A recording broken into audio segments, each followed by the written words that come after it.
Namaste and welcome. I'm Pratim Ranjan Bose and you are listening to my podcast Perspective. In this episode, I'll share my views on why Tata Group plan to set up a semiconductor facility in Assam may kickstart a golden era of growth in Northeast India. The last decade was exceptional in the history of Northeast India. The historic gap in infrastructure became history. The region is now matching the pace of the nation. The construction of the national gas grid is 70% complete both in the northeast and across the country. Gas pipelines, roads, and airports are not the only benchmark of development. The region is witnessing record investment in the social sector, particularly in the areas of higher and professional education and healthcare. Startup activities, which were at a nascent stage before COVID, have gained momentum.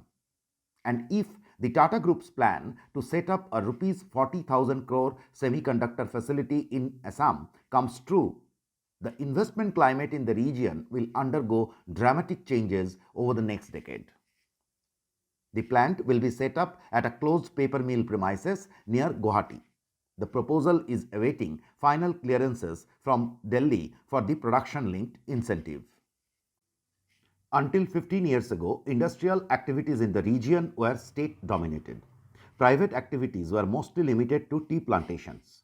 Tourist activities were restricted to Meghalaya and Kaziranga in Assam.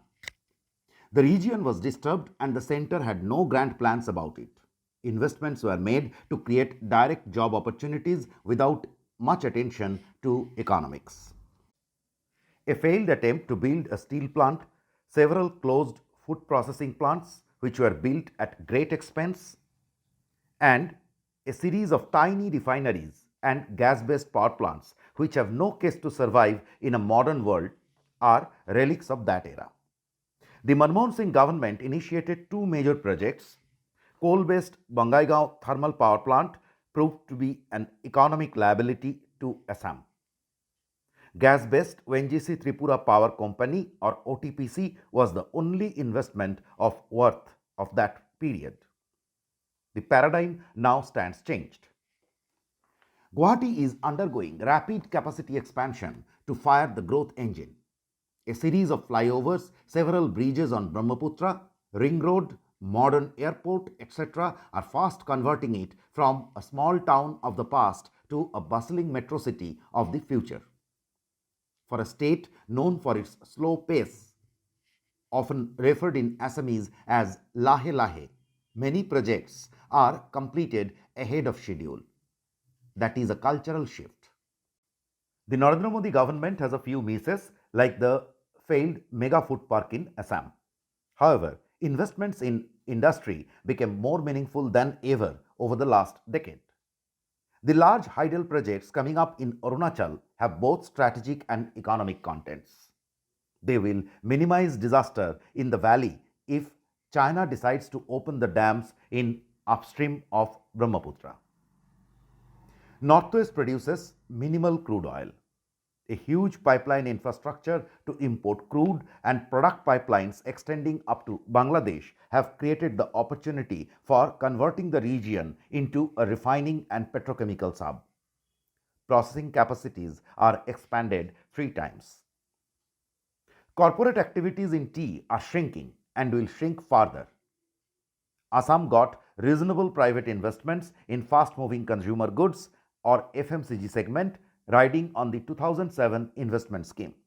However, majority of such investments had viability concerns. A top FMCG brand that had set shop in Assam in the last decade was importing raw material through Mumbai. The processed product was sold in North India. The profit was coming from the state subsidy. That's no business model. This is a repeat of the Uttarakhand experience where investments came and went with the incentive.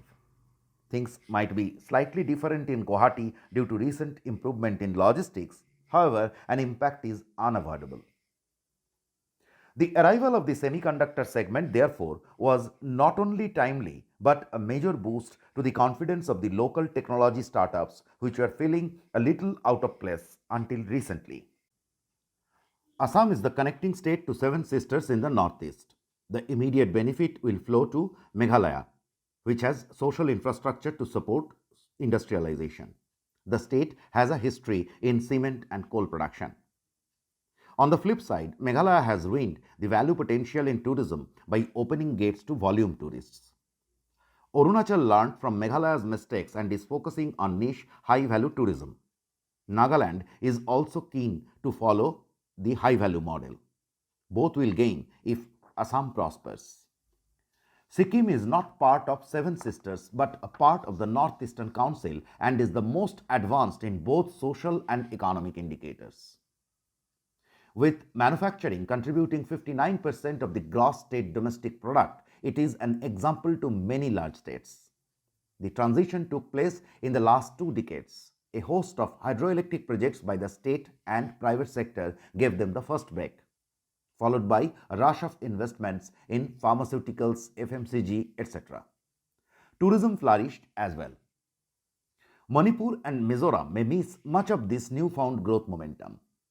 Mizoram has good social indicators, but it lives in self-imposed isolation, which is not conducive to investment. Manipur is a sad story. Entrepreneurship comes naturally to the majority Meitei community. Till last year, Imphal was the second most prominent hub of private healthcare and startups after Guwahati in the northeast. The Meitei Kuki conflict that surfaced in May 2023 has set the clock back. The state has a long history of disturbances. Volatility in Myanmar and the open border has a link to the latest conflict. Geopolitics will not give peace a chance in Myanmar in the immediate future.